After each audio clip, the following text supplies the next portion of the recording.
Hello, everyone. Welcome to the Hairdresser Strong Show. We talk about career-defining topics that are important to rising and transforming hairdressers. Today, I have my guest Serkan here, and I'd like give him an opportunity to introduce himself. Serkan. Hi, I'm Serkan. I am co-owner of George at the Four Seasons Salon. It is a family-owned salon for the last 35 years this April.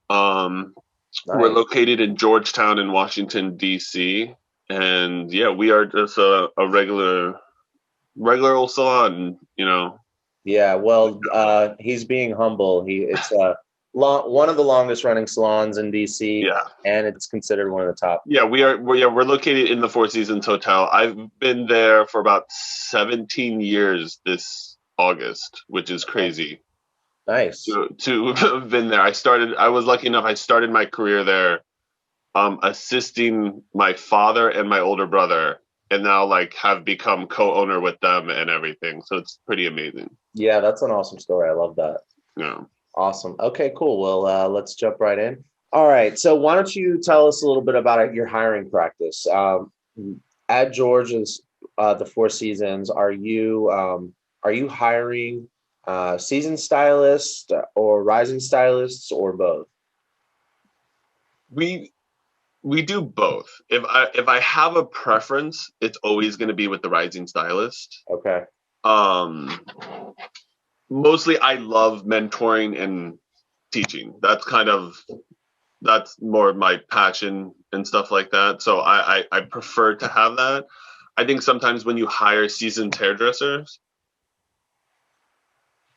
I mean it's always rules, right? Once you know the rules, you can break them, right? So if my rule is I always hire seasoned hairdresser or I'm rising stylist, sometimes I'll break that rule and hire a seasoned hairdresser, but that it tends to be a rarer occurrence, right? I mean, yes, sometimes you already hire somebody that has a book and they kind of come in, make money, but with the rising stylist, with a seasoned hairdresser, you kind of also have stuff that you want them to unlearn. And sometimes you have more of an ego type situation. Yeah. Sometimes Oh, there's a reason they're leaving their last salon. yeah.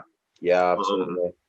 but with the rising stylist, you can help ha- there's more room to grow and there's more room to um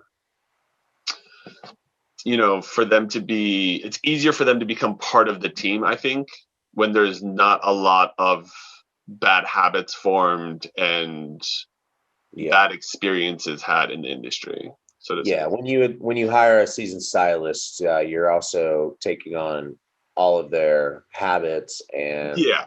for better or for worse. Yeah, I mean, it kind of also depends, like, how seasoned are they, right? Is like Yeah, the 5 years, 10 years, 20, 30. right? Yeah. Yeah, yeah. It's like, it's like the old English soccer players that retire in the American League, right? Like they're just like, I need another place just to do a couple years. Yeah, but you Um, want everything kind of centered around you, all the yeah, yeah. You're like, I'm just here to sell tickets. That's what's up. Okay, so if so, let's talk about Rising Stylist. So Rising Stylist comes to apply at George Salon. Tell us a little bit about that process. So our process is usually it's a two-step. One, there's a preliminary interview. It's where the questions get asked, the information's kind of brought up. I ask questions. I tend to ask questions more a lot about like goal settings and like expectations, right? And it's a Okay. lot of I think when people interview, it's a little too much like a one-way conversation. They're trying to get all the information from the interviewee, but Right. I think it's just as important to lay out the expectations of the job and information about the salon. Yeah. Like I always give a tour of our salon first, to Okay. kind of show them what it looks like and they can kind of see how busy it is and what products we have and what the color bar looks like, what the shampoo tech area, like the shampoo back bar looks like. And then we'll sit down. I try to do it outside of the salon too. Okay. because like employees cannot help it. They all have prying eyes, and they're all like looking over between blow dries. They're like, "Who is that? Who is that?" And it makes them so nervous, Yeah, it totally does. right? Like it's just too much pressure. There's like a coffee shop across the street. I'm like, let's just go over across the street. We'll get a cup of coffee. Um, and usually at that point, I kind of have that feel, right, where it's like, if it's worth it, right? If like the energy's good, if they like they kind of hit all the check marks I kind of want them to. Okay. I'll follow it up with a skill assessment. So they have to be able to bring a model. They have to show me a cut and a color and Okay. a style. Like they're not like an updo, but like I gotta see it blow dried and all that. And I will say it is never about hiring them based off their skill level, Hmm. but it's just to kind of see how they work and where they're at, right? It's kind of like back in school when they make you take the math test and they're like, you're like, oh, you're in 8th grade, but you're at 5th grade math level. So we're just going to like hold you back a little bit, right? Like we just want to know where you're standing Yeah, yeah, kind yeah, of yeah. thing. Right. That's mostly where like the assessment is. It's not so much to be like, oh man, they don't know how to cut hair. I'm not hiring this person. Right, right. Right. Because like I'm a big believer in education and training and all that stuff. And I hire not on skill at all. I hire completely on our policy in our salon is we hire on the things we cannot teach. Okay. I can't teach you to be naturally a hard worker. I can't teach you to Okay, naturally be like open and personable, right? okay. Like you can refine those things Yeah. and you can focus them. But if you have somebody that comes in and they're that type of person that just like sucks all the joy out of a room, Yeah. right? Like Yeah. like they're the Dementors from Harry Potter. Then you're Right. just like, Right, right. yeah, I don't know if I can do that, right? Like, I love the Harry Potter reference. yeah, I'm always here for a Harry Potter reference, brother. So let's just for the person that the stylist that's getting off started on their own or graduating school or even a stylist that is thinking of moving to a new area or something, they're going to be applying at a new salon. Maybe it might be yours. Let's expand a little bit on those non-teacher, those things that you're not going to be necessarily training them on. I mean, maybe in enhancing their skill sets, but you said motivated, you said personable. Well spoken. Okay, well spoken. I cannot, and again, these are like, and when I say like unteachable, right? Like they're not. Okay, so let's. Yeah, it's one of those things where like, yes, you can teach someone to be better, well spoken and stuff like that, but it's kind Right. of just like, what level are they at starting kind of thing, Yeah, right? Because yeah, like yeah, as a exactly. hairstylist and a hair salon owner, my job's not to teach you how to like do English. It's not like it's more in the sense of like I'm trying to say like you kind of want to put yourself in a client's shoes, right? And it's like if I was a client and this person came to meet me at the front of the salon, was like, "Hi, I'm Serkan. I'm going to take care of you today. Can you step back with me?" It has to have that vibe in the interview, right? I love that. So Like I the love that. the interview has to almost have the same vibe as the first appointment with a client, Okay. right? It's that first like I forgot the term of it, but like it's like that first meeting and all that, and like you're setting that confidence level, right? Like as a Yeah. hairstylist, when you have that client, you're trying to set that confidence in to make the rest of the appointment super smooth, that you're like, oh, I can trust this person. They seem competent, right? Right. The interview is the same process. You need to be able to show me your competency at being a skilled worker and, Yeah. and all that. Okay. So like basic. It sounds to me like show up with a positive attitude and and at least be able, even if you're not like it all the time, but be able to turn on the customer service, turn the dial up of customer service with like Yeah. maybe tone and energy and et cetera, and communication. But you don't necessarily have to know how to do anything else because you'll help them with the rest of it. Yeah. And I So, think, and to kind of bring it back to like the interview process and like the skills assessment thing, yeah. one of the things for me that showcases is because I have kids all the time that come in, they bring a model and they do it. That's usually where I not only assess your skill level, but I assess your teachability, Okay. right? And it's in that sense of, do you respond like if I redirect you in a haircut, right? Like I had a kid who came in and if he listened to this, I don't want him to think I'm insulting him or anything like that. But like he was so bad in his assessment, right? Yeah. It turned into a whole 3-hour class. Like I Okay. never ended up hiring him for other reasons, but the one thing I did like about the kid was he was super teachable. He was like willing to sit and absorb, Oh, okay. and like that was something I because in an interview, a verbal interview conversation, you're only going to get that, oh yeah, no, I love to learn, I love to, Yeah. da da da da da. But then when you come in for the skills assessment, you're like, oh man, watch this, I'm going to do this cool thing. I was like, actually, like you should take it this. If they respond back with like, well, I really want to do it this way, I'm like, okay, go ahead, do it. But like Right. it's like, and this is kind of one of my issues with hiring seasoned hairdressers always too, is like I still want them to have a level of teachability. Right. So Right.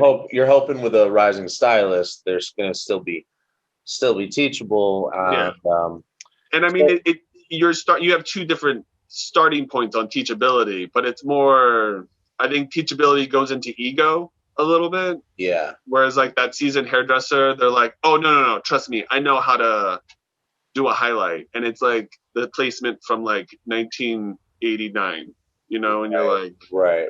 well, we found that this way is better. So if you want to work like a little bit this way, it's like, oh no, I don't like doing it that Right. way. Yeah. Okay, so let's say I'm positive, I'm excited, and you feel like my tone is on point in my interview. You feel like I'll be able to. You feel like the clients will be attracted to me as a person, and so then you say, okay, bring in a model, and you're going to do a cut and a color. Can you tell us a little bit about what exactly? Like, are you throwing them saying, okay, you do this, or are you letting them pick the perfect model and note and do the pre-work, and show up? Like, are there any parameters, or is it really just you just want to see how they flow through the hair? So it really doesn't matter if they bring in a model that they've done a million times, because I've heard that as well. Or you actually, yeah, like what do you tell us? Expand a little bit more on that. So sometimes who they bring in for a model kind of tells me all I need to know, right? Okay. And sometimes it's like somebody brought in their mom, Right. right? And for me, I was like, yeah, of course mom's gonna love their hair, and I know they've done it a bunch of times, right? Right. But that also kind of shows me, because part of your training in my salon is that you need to be able to bring models in, right? And one of our things, and this is what I teach people I've assisted, is if you can't bring somebody in to get a free haircut, how are you going to get somebody to come in and pay you for the haircut? 100%. I mean, that's how they treated me in my apprenticeship. Yeah. Like, if you can't build a clientele, if you can't get models, you're not gonna be able to build a clientele. And if you can't build a clientele, then we're gonna keep you as an assistant. Like we're an entire industry that's afraid to raise our prices, but for some reason, there's a subset of us that are unable to bring people in for a free haircut. Right. So for me, like that's almost kind of like 1 degree. I can see that where like, and I'm saying it doesn't have to be a stranger. Yeah. Right? Yeah. Like it can be a friend or whatever, but it just like that's always just like a one little detail I kind of like to observe. Right. On it, just like, okay, how difficult is it going to be? Probably maybe just don't bring your family in general. Yeah. I mean, I would probably say if you're bringing a model in for an assessment, bring in somebody who you would like to represent the clientele you would like to do. Ooh, that's good. Right? Like if Yeah. you, So if your mom is like, if your mom's kind of like a killer, and then you yeah, should bring her in. yeah, 100%. Yeah. Okay. Right? Like if Yeah. you're like, I want to knock out 6 and 20 volume gray haired ladies all day and do graduated bobs, and I want Right. that to be my bread and butter. Bring your mom. Right. That's Right. money. Right. Right. If Yeah. you in the interview process are telling me you want to be a blonde specialist or a balayage specialist, and you bring in your mom for 6 and 20 volume, you're not showcasing me. Right. There's and it's a little bit of like a pick and choose, right? It's just like you don't want to pick somebody. I'd rather you pick a safer model than bite off more than you can chew. Totally. So it's Right? like maybe it's not necessarily the worst thing to Yeah. bring your mom in, uh, especially if you bring in somebody who's gonna back you into a corner with the work. Yeah, because I don't want people to overthink this process, right? I don't want you to Right. overthink like the physical, like the skill assessment, and be like, oh man, I gotta like wow him with like the most beautiful balayage he's ever seen. I'm not gonna see it from a person straight out of school. If I do, you kudos to you. I bow down to your ability to be that good at like 0 years. But what I'm looking for more is like how clean do you work? Like I want you to have that skill assessment is for you to showcase to me your hospitality skills, right? Your conversation skills with your client, your ability to explain to me what you're doing and why you're doing it. And Yeah. I'll get into like why later. Like we're really big into why, so we can talk about that like in a little bit. But and then like I want to see like do you spray her face when you're washing her hair? Right? Like do you know how to actually shampoo hair? Like do you because I feel like kids do not come out of school as well skilled as they are promised to be, Right. right, by the school. So I like to see how they actually work. Like it's more of like the little things I'm looking for than it is like a big grand goal. So I'm always like Okay. keep it simpler, but it's got to be something that like represents what you want to do. Gotcha. Okay. Cool. So just to recap a little bit, if so, not all moms are hairstylists are the same. So if moms, Yeah. so just like a service announcement out there, all you all the moms out there, we love you, by the way. Yes. and Absolutely. to all the rising stylists, before you bring in your mother or your aunt or even your sister or your brother or whatever family member you bring in, make sure that they represent the type of clientele that you want to work on. I think that's a super good point. Come correct with a good attitude and be positive. Think about talking to your interviewer as if they were a customer. I like that a lot. Just to add to that, you should be applying to salons that have branding and clientele that actually excites you.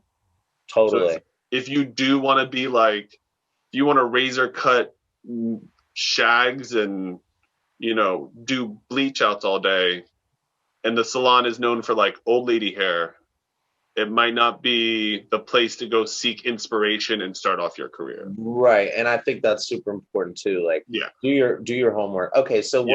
we're kind of getting into We're rolling into the next section. yeah, so this is good.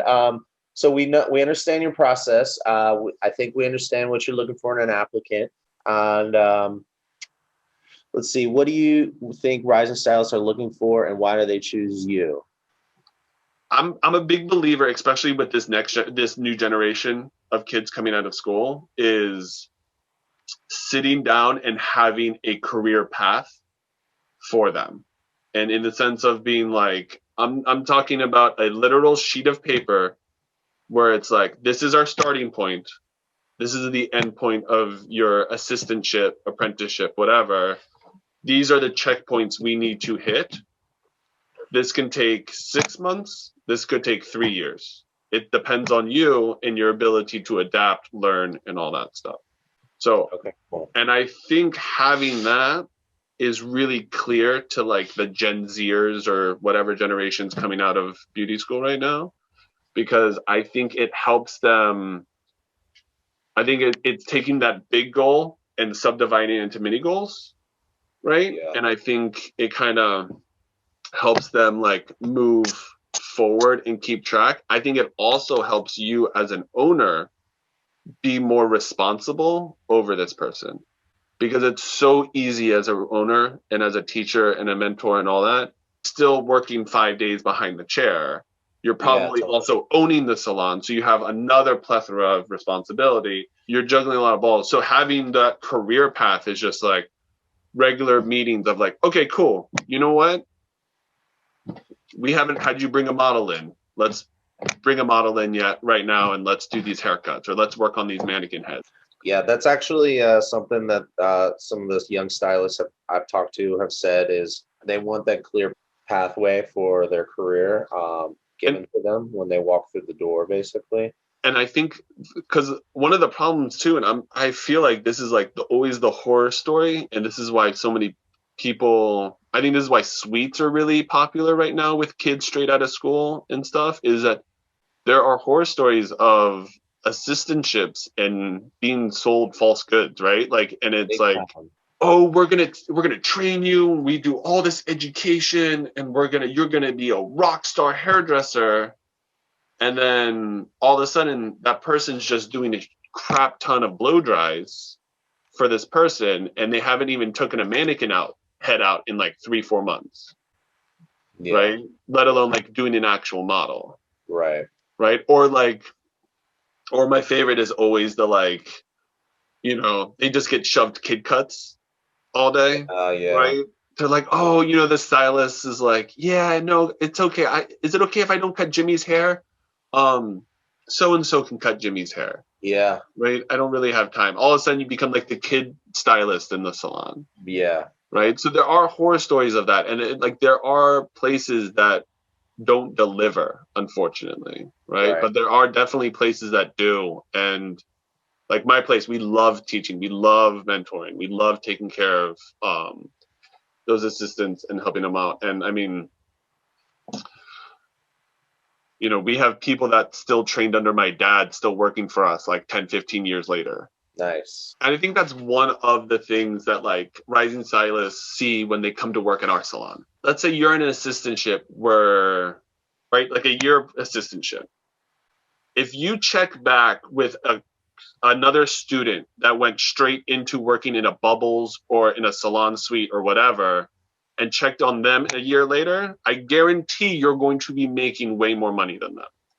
And it is going to be because you started out at a higher tiered salon, but also when you work in as an assistantship, you're earning the trust of the stylist's clients that you're working with. And if Yeah. they're a good stylist and they have an overflow, and Ms. Johnson wants to book with Serkan, but Serkan's booked for the next 4 weeks and she needs her color now, goes, oh, well, Rob worked, Rob, his assistant, is now on the floor. He's got time for the color. He goes, oh, you want to know Right. what? That's perfect. So, what is one piece of advice you have for the rising stylist applying for the first time? No answer is worse than a bad answer. Google frequently asked questions in job interviews.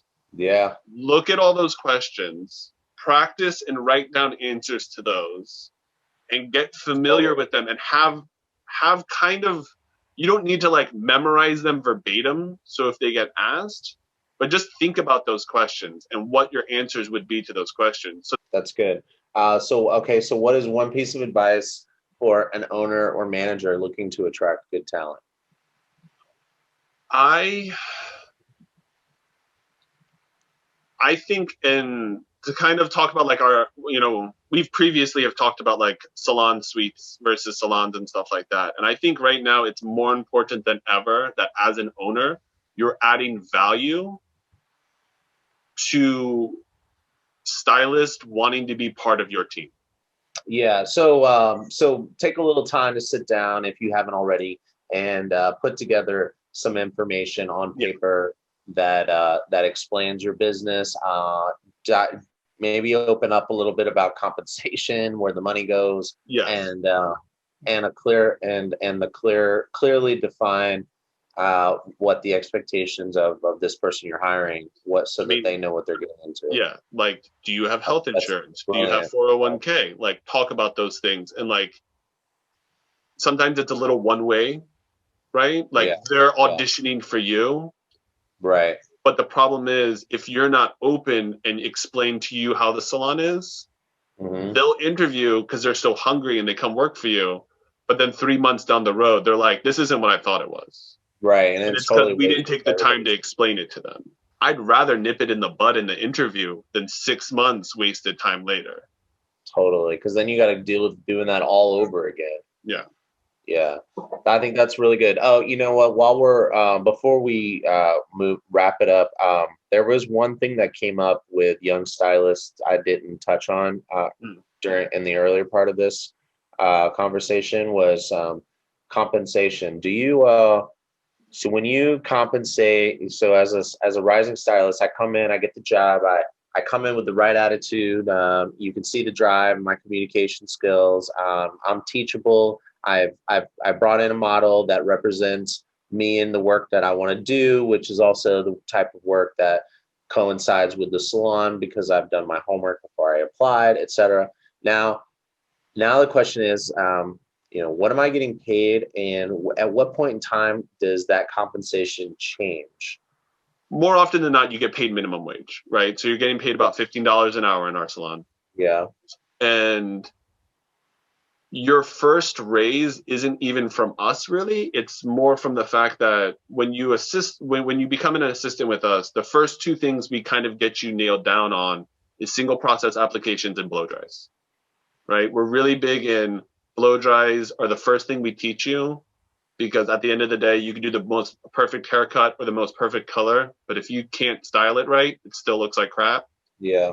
And being able to do blow dries is the quickest way to getting tips, right? And then once they get on the floor, so they're making commission. Do you have any sort of tiers, levels, and are those levels just price point?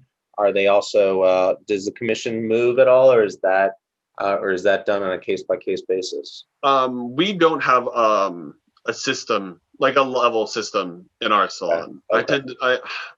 I think those are so confusing on the client point of view.